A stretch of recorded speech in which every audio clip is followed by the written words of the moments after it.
తనోతు క్షేమం నత్తవ వదన సౌందర్యలహరీ పరీవాహ స్రోత సరణిరివ సీమంత సరణి వహంతి సింధూరం ప్రబల కవరీ భారతి విరద్విషాం బృందే బందీకృతం ఇవ నవీనార్క కిరణం.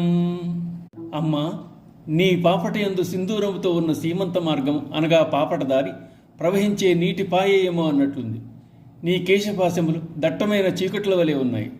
నీ నల్లని కురుల మధ్య బాలసూర్యుని కిరణమేమో అన్నట్లు సింధూర పరాగము ధరించిన పాపట ప్రకాశిస్తోంది.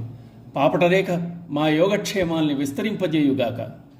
పాపటలో అమ్మవారు సింధూరాన్ని ధరించింది. ఈ సింధూర పాపట గురించిన 2 భావాలు వ్యక్తం చేశారు శంకరులు. మొదటిది, అమ్మవారు సౌందర్య ప్రవాహం పాపటయందు ఒక పాయివలే ఉన్నదని. రెండవది, చీకట్లను పారద్రోలే బాలసూర్యుని ఎర్రని కిరణమేమో అన్నట్లు సింధూర పాపట ప్రకాశిస్తోందని అద్భుత ఊహాకల్పన చేశారు. అమ్మవారి పాపటను ఎవరు ధ్యానిస్తారో వారికి అన్ని మంగళములే కలుగుతాయి, క్షేమం కలుగుతుంది. ఈ పాపట బ్రహ్మరంధ్ర స్థానం చేరడమే యోగ సాధనకు పరాకాష్ట అంటున్నారు. అమ్మవారు వేసుకున్న జడ 3 పాయలుగా ఉంది. మధ్యలో ఉన్న 3వ పాయ కనిపించదు. అదే అంతర్వాహిని సరస్వతి. కనిపించే భాగాలు 2 గంగా యమునలు. అది త్రివేణి. వేణి అంటే జడ. ఇవి శరీరం మధ్యలో ఉన్న సుషుమ్నకు, దానికి ఇరుప్రక్కలా ఉన్న ఈడాపింగళనాడులకు సంకేతంగా భావింపబడుతున్నాయి.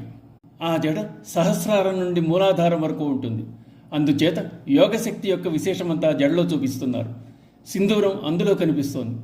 యోగ విద్యా రహస్యాలు మన జీవన విధానంలో అంతర్మిళితమై ఉన్నాయి. ఇక పాపట ఒక పిల్ల కాలువలాగా ఉంది. ఈ కాలువ నుండి ఒక ప్రవాహం సాగుతోంది. ఆ ప్రవాహం కాలువ గుండా వచ్చి అమ్మ వదనం అనే మడుగులో చేరుతోంది.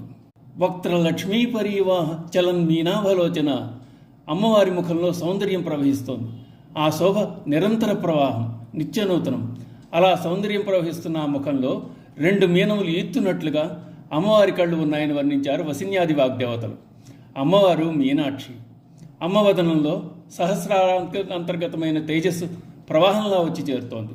అమ్మవారి పాపటయందు మెరుస్తున్న సింధూరం నవీనార్క కిరణం. ఉదయించే సూర్యుడు ఎర్రగా ఉంటాడు. సింధూరం ఉదయించే సూర్యకిరణంలాగా ఉన్నదట. అమ్మ కుర్లను ఆశ్రయించిన చీకట్లు సూర్యుని ప్రకాశాన్ని కట్టడి చేయాలనుకున్నాయట. అది చెప్పడానికా అన్నట్లు అమ్మ పాపటయందు ధరించిన సింధూరం సన్నని ఎరుపు రేఖను ప్రకాశింపజేసిందని భావన. అసాధ్యాన్ని సుసాధ్యం చేసే శక్తి అమ్మ వద్ద ఉంది అంటున్నారు శంకరులు. శ్రీ మాత్రే నమః.